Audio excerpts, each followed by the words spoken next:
Guys, welcome back to my YouTube channel. We're going to be talking about the Daredevil, Frank Miller, Man Without Fear, Daredevil origin. The issue starts and Matt's just sitting on his balcony, looking over at the city, all the beautiful lights, the sun, the moon, everything.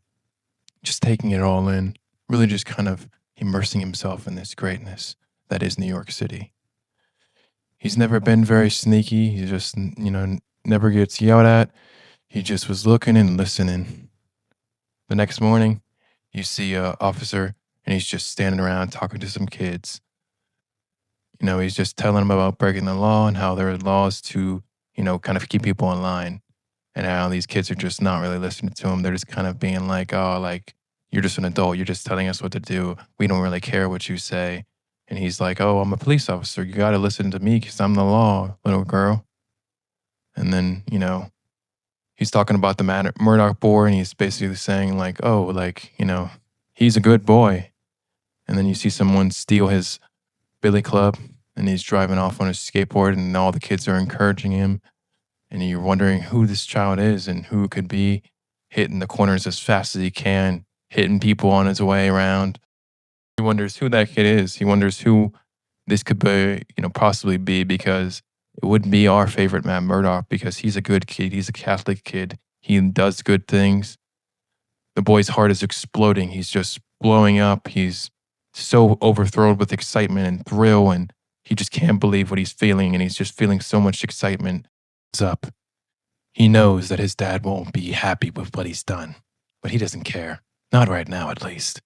He goes into the gym, Fogwell's gym. He smells the sawdust, the old sweat, but it's his favorite place. His father used to take him here every single day. But he knows these lockers are empty. No one comes to Fogwell's gym, not much anymore. The smells carry the echoes of the past, of the glory days when his father was a fighter. You can almost hear the crowd cheering, yelling Jack Murdock, saying that he's a champion, expressing that he is the best, and his son knows it.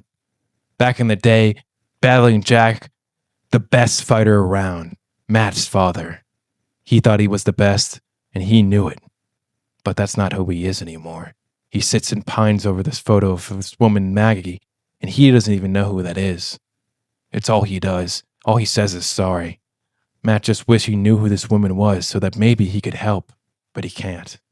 He tells his father, hey, we have to get to bed, because all he'll do is drink and pine over this woman that Matt's not even familiar with.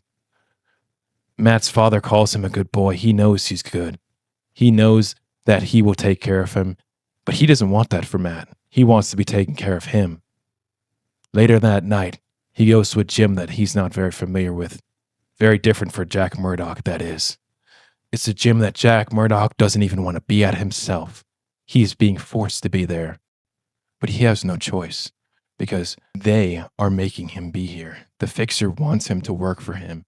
He says he won't, but he says he will. And he's going to make him, because he has debts to pay, and he's going to beat the hell out of him if he doesn't pay those.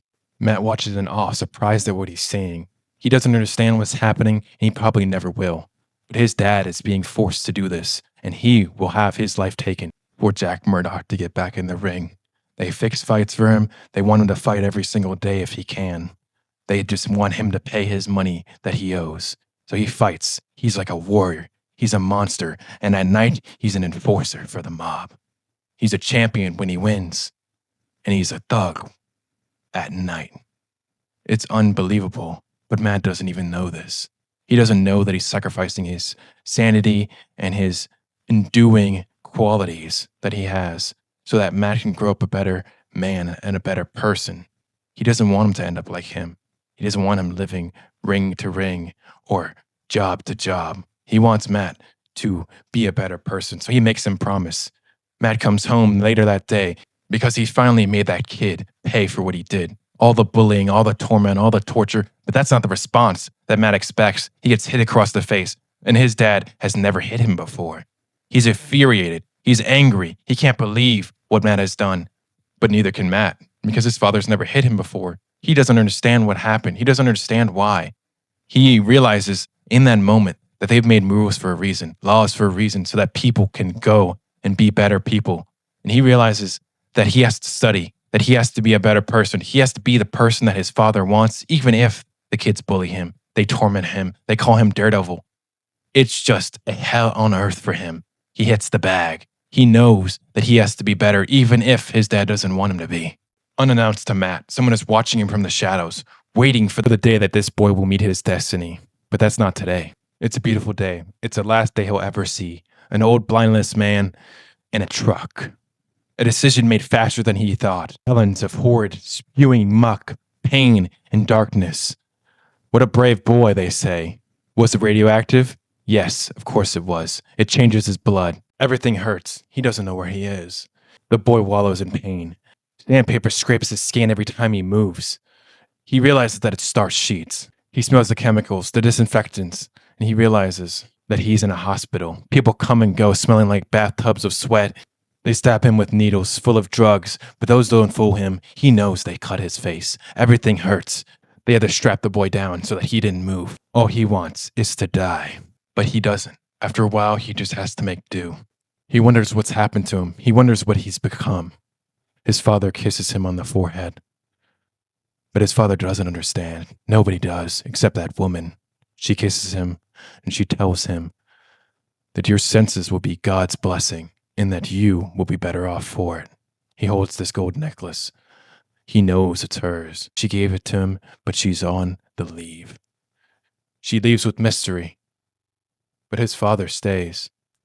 Weeks go by. Matt listens to the alley cats hissing 3 blocks away. He follows a lover's quarrel at a crowded restaurant, isolating the voices and not missing a single word. But he drowns it out. All the noises, all the sounds. They express that this is a tragedy and they're sorry for what happened. Jack says that it was their fault. It was their gunk. Yes, they know that he's blind, but they know that nothing will change. Weeks go by. Matt is being watched by everyone, pitied by everyone, but not this man. Not him. No pity, no mercy, only clear purpose. That night in the gym. It used to be a place that Matt loved to be at, but he can't see anymore. He can't fight the way he used to. He feels useless. Quit fooling yourself, kid. Get up, a man says. He calls himself Stick. Once he starts talking, he doesn't stop. He takes Matt to a dirty, dusty basement. He says he was born a blind kid, so don't give him any gruff. You'll train every day here. Every spare hour, every spare minute, I will make you a warrior. I'm not saying your chances are good. You're undisciplined, you're emotional, but I'm taking a chance on you. I need all the help we can get. What kind of help? No questions yet. Feel the air, but there's no wind. Now, on the other wall, feel it. Concentrate. Shut up and concentrate. The air's flowing through the room. There's nothing there. Do you feel this? Ow, that hurt. He smacks him again. Knock it off. Matt swings his cane, striking nothing. Again. Then, a whisper of movement, a shape formed by air. He blocks. How'd I do that? He asks. Stick says, you're out of kindergarten, so don't get cocky. Months fall away. Hints of a new world flow through Matt's mind. All he can hear is the gruff voice of his teacher. Matt finds hope. Creak of wood. No. Catgut. That's a bow you're handing. What am I supposed to do with the bow? 2 blind guys? What the heck are we supposed to do? Stick shoots the bow, hits it right on the bullseye. Now it's your turn. Find the smell. Find the shape. Concentrate. Matt misses. No good. Go again. Again and again, until Matt's knees bleed. He misses. Again. Until the dust of the old basement fills his chest with fire. Until his blind eyes cry for the effort. Until Matt cares no longer. Then he hits it. I did it. I could feel everything. Anyone can do it once. Do it again. He does it again. He hits the bullseye. And again. He breaks the arrow on top. Night after night, Jack Murdoch finds his son asleep, exhausted. But Matt's studies go far beyond the history. Nights are the best, when Matt wakes up before dawn and jumps around with Stick. Runs around through the rooftops, a man without fear. Central Park. It's a spring morning. Jack Murdoch jogs. He jogs because he feels like a fighter again. He feels young again. And best of all, he hasn't got any orders from the fixer in months.